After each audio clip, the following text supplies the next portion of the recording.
Hai guys, selamat datang kembali di channel Sesepuh Anime. Sebelum itu, alangkah baiknya kalau kalian mau support channel ini dengan klik tombol subscribe agar channel ini makin berkembang.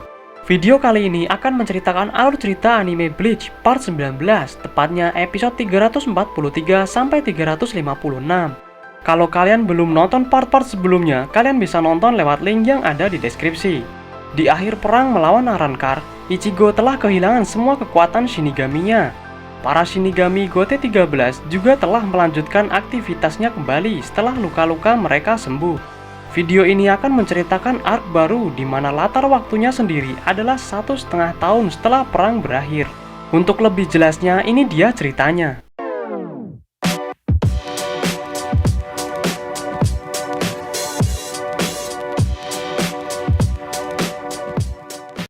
Sekarang 17 bulan sudah terlewat semenjak pertarungan terakhir Ichigo melawan Aizen. Kedua adik Ichigo juga sudah memasuki SMP. Untuk Karin, kekuatan spiritualnya semakin menguat setelah Ichigo kehilangan semua kekuatan Shinigami-nya. Ichigo sendiri melanjutkan hidupnya seperti remaja normal sebagai siswa kelas 3 SMA. Rencana Shinigami-nya sekarang juga sudah tidak bisa berfungsi lagi. Saat dia pulang sekolah, dia melihat seseorang pengejar perampok yang mencuri tasnya. Dengan sigap, Ichigo berhasil mengalahkan perampok itu dan mengembalikan tasnya. Setelah Ichigo pergi, orang misterius itu menyeringai dengan lencana Shinigami yang menggantung dari dalam tasnya. Orang itu bernama Kugo Ginjo. Di depan toko Urahara, muncul Karin di sana. Dia membeli barang-barang unik ciptaan Urahara untuk mengusir roh.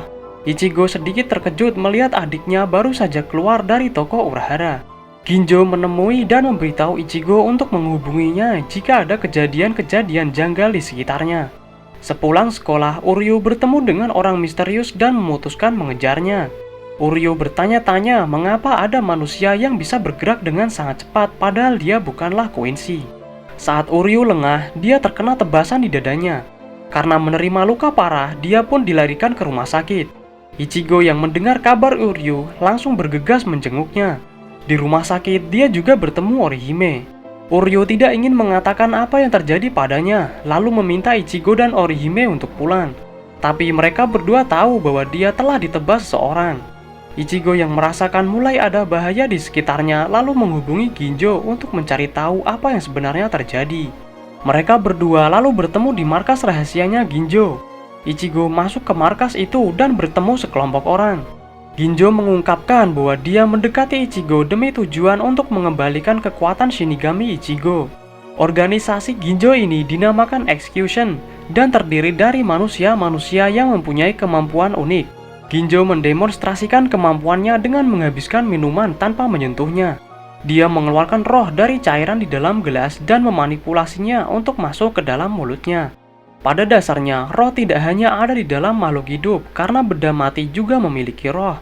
Orang-orang dengan kemampuan mengeluarkan roh dari objek dan memanipulasinya dinamakan Fullbringer. Dengan memanipulasi roh dari objek-objek tertentu, Fullbringer bisa melompat tinggi, berdiri di atas air, dan lain-lain. Sedangkan untuk kekuatan Fullbring dari Ginjo bernama Cross of Scaffold. Kemampuannya adalah mengubah kalung salibnya menjadi sebuah claymore. Setelah itu muncul anggota Execution lainnya bernama Riruka Dokugamine yang membawa anggota baru Execution, yaitu Sado. Ichigo terkejut melihat temannya bergabung dengan sekelompok orang asing tanpa pernah cerita padanya. Fullbringer memiliki kemampuan unik mereka sejak lahir karena ibu mereka saat hamil pernah diserang Holo. Bekas Reiatsu Holo masih tersisa di tubuh ibu mereka sampai mereka lahir. Itulah kenapa Ginjo dan kelompoknya membenci kekuatan mereka yang terlahir dari Holo dan ingin menghilangkannya. Dari penelitian Ginjo selama bertahun-tahun, mereka bisa menghilangkan kekuatan mereka dengan mentransfernya pada Shinigami pengganti seperti Ichigo yang kehilangan kekuatannya. Demi melindungi orang-orang yang dia cintai, Ichigo setuju penawaran Ginjo untuk mendapatkan kembali kekuatan Shinigaminya. Riruka lalu memberitahu Ichigo untuk berlatih di dalam rumah bonekanya. Fullbring milik Riruka bernama Dollhouse. Dia bisa memindahkan roh orang atau benda untuk masuk dan keluar dari objek manis yang dia suka. Dengan menempelkan tanda love di baju Ichigo, Riruka bisa membuat tubuh Ichigo mengecil dan masuk ke rumah bonekanya. Di sana, Ichigo berhadapan dengan boneka babi besar. Riruka menginstruksikan Ichigo untuk mengalahkan Tuan Babi dengan membangkitkan kekuatan Fullbring-nya. Ichigo yang tidak tahu petunjuk membangkitkan kekuatan Fullbring hanya bisa berlari dan menghindari serangan Tuan Babi. Karena 15 menit terlewat dan Ichigo belum bisa membangkitkan Fullbring-nya, maka Tuan Babi langsung berubah ke mode binatang buas dengan tubuhnya yang membesar. Ini adalah kekuatan Fullbring dari Giriko Kozuzawa. Fullbring-nya dinamakan Time Tells No Lies, yang mana kemampuannya adalah mengatur timer pada benda ataupun makhluk.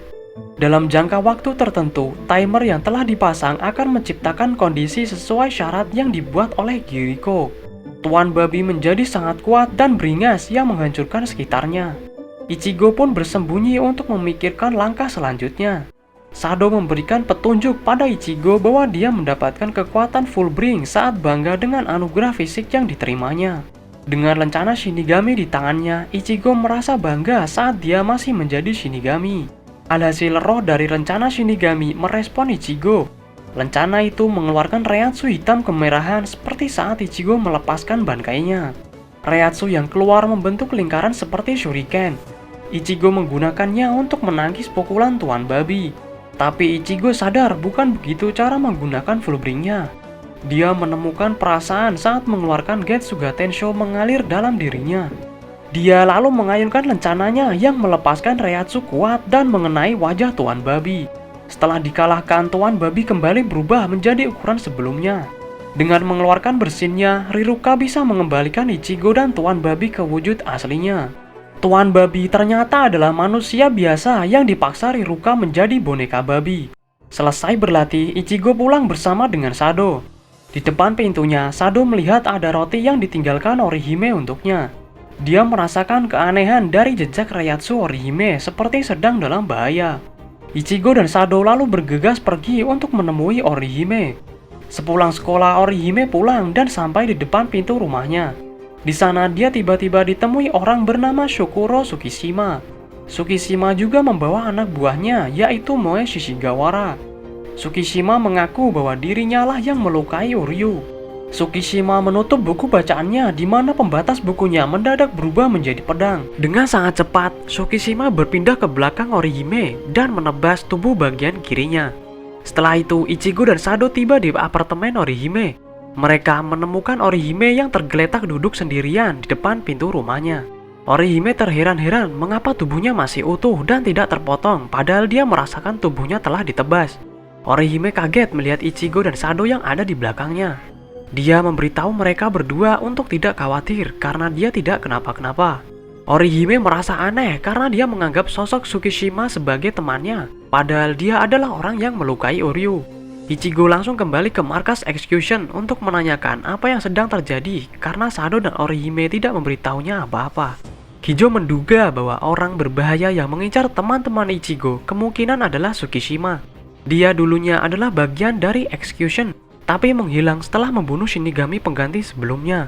Ginjo berspekulasi jika Tsukishima mungkin akan mengincar Ichigo juga. Tapi pertama-tama dia akan melakukan kontak dengan teman-teman terdekat Ichigo. Saat Ichigo berjalan pulang, dia melihat ayahnya yang diam-diam bertemu dengan Urahara. Dia sempat curiga dengan mereka yang menyembunyikan sesuatu. Besoknya, Ichigo kembali berlatih di markas Execution. Kali ini, Riruka memasukkan Ichigo di tangki ikan. Dia akan bertarung melawan salah satu anggota Execution yang bernama Jackie Tristan. Fullbring dari Jackie bernama Dirty Boots.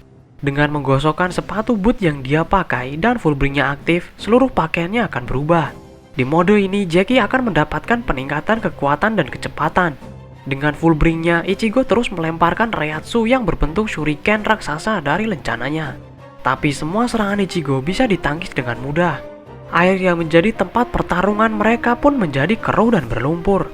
Kekuatan dari Dirty Boots juga akan meningkat jika sepatunya menjadi kotor. Dengan tempat pijakan sekarang yang penuh lumpur, Jackie menjadi semakin kuat. Ichigo sekarang bertarung dengan tubuh asli, berbeda dengan saat masih menjadi Shinigami yang berbentuk roh. Jika tidak hati-hati, dia benar-benar akan mati. Saat terdesak dengan serangan Jackie, tiba-tiba Ichigo bisa menghindar dengan teknik Bringer Light. Teknik ini memanfaatkan roh dari tempat pijakan agar memberikan dorongan dan Fullbringer bisa bergerak cepat. Saat mereka asyik bertarung, tiba-tiba Reiatsu Ichigo yang keluar dari lencananya menjadi tidak terkontrol. Reiatsu keluar dalam jumlah banyak yang menutupi seluruh lengan kanan Ichigo. Di markas Execution, secara mengejutkan muncul Tsukishima. Dia langsung menggunakan pedangnya untuk menghancurkan tangki ikan yang menjadi tempat berlatih Ichigo. Reiatsu hitam kemerahan keluar meluap-luap. Dari sana muncul Ichigo dengan bentuk kedua dari Fullbring-nya, di mana Reiatsu menyelimuti tubuhnya seperti Shihakusho para Shinigami. Jeki keluar dalam kondisi tidak sadarkan diri setelah dikalahkan Ichigo. Saat Tsukishima mencoba berbincang dengan Ichigo, Sado langsung melompat ke arah Tsukishima dan meninjunya dengan tangan kanan raksasanya. Ledakan dahsyat pun tercipta yang membuat dinding markas mereka jebol. Ichigo akhirnya tahu bahwa orang yang melukai Uryu dan Orihime adalah Tsukishima. Ichigo langsung berkali-kali menyerang Tsukishima, tapi dia bisa menghindari semua serangan Ichigo dengan Bringer Light. Ichigo juga menggunakan Bringer Light agar bisa berdiri di udara untuk terus menyerang Tsukishima. Tapi Bringer Light milik Tsukishima masih lebih baik. Dia bisa bergerak dengan cepat dan melancarkan tendangan kuat yang membuat Ichigo jatuh menghantam atap gedung. Saat Tsukishima menyerang Ichigo, Ginjo memblokir serangannya. Ginjo lalu bertarung melawan Tsukishima. Ginjo menciptakan energi spiritual hijau dari pedangnya dan menembakkannya pada Tsukishima. Ledakan dahsyat pun terjadi, tapi Tsukishima masih bisa bertahan. Ichigo yang kondisinya sudah kembali membaik lalu melawan Tsukishima lagi. Saat mereka beradu pedang, tiba-tiba Reiatsu Ichigo melonjak yang membuat Tsukishima terdorong ke belakang. Lengan kanannya juga mengalami luka bakar ringan. Saat Ichigo akan menyerang lagi, anggota terakhir Execution yang bernama Yukio Hans Voralberna mengganggu pertarungan mereka. Dia mempunyai Fullbring bernama Invaders Must Die. Dengan konsol video game di tangannya, Yukio bisa mengaplikasikan dimensi video game ke dunia nyata untuk memasukkan objek yang dipilihnya, termasuk makhluk hidup. Yukio lalu menyegel Ichigo untuk masuk ke dimensi video game karena Ichigo masih belum siap untuk melawan Tsukishima. Dengan cepat, Tsukishima berpindah ke belakang Yukio untuk memotong tangannya, tapi berhasil dihalau Ginjo. Sado juga ikut membantu Ginjo untuk melawan Tsukishima. Tsukishima yang terpojok memutuskan untuk pergi. Secara mendadak, Sado tersungkur kesakitan sambil memegangi lengan kanannya. Ichigo lalu dikeluarkan kembali ke dunia nyata di markas alternatif Execution. Karena markas sebelumnya mengalami kerusakan. Sado juga bangun dari pingsannya, di mana anehnya tubuhnya tidak apa-apa padahal dia merasa terkena tebasan Tsukishima. Setelah itu Ichigo memulai latihan terakhirnya demi menyempurnakan Fullbring-nya. Yukio memasukkan Ichigo dan Ginjo ke dimensi game untuk saling bertarung. Sado juga membawa Orihime ke markas Execution untuk menyembuhkan luka-luka Ichigo. Ichigo sangat kesulitan melawan Ginjo. Ginjo bisa menghancurkan pedang hitam Reiatsu Ichigo dan bahkan juga melukai dadanya. Orihime lalu dimasukkan ke dimensi game dan melihat dada Ichigo yang berlumuran darah. Dia segera mengobati luka-luka Ichigo. Di tokonya, Urahara dan Isshin sedang merencanakan sesuatu.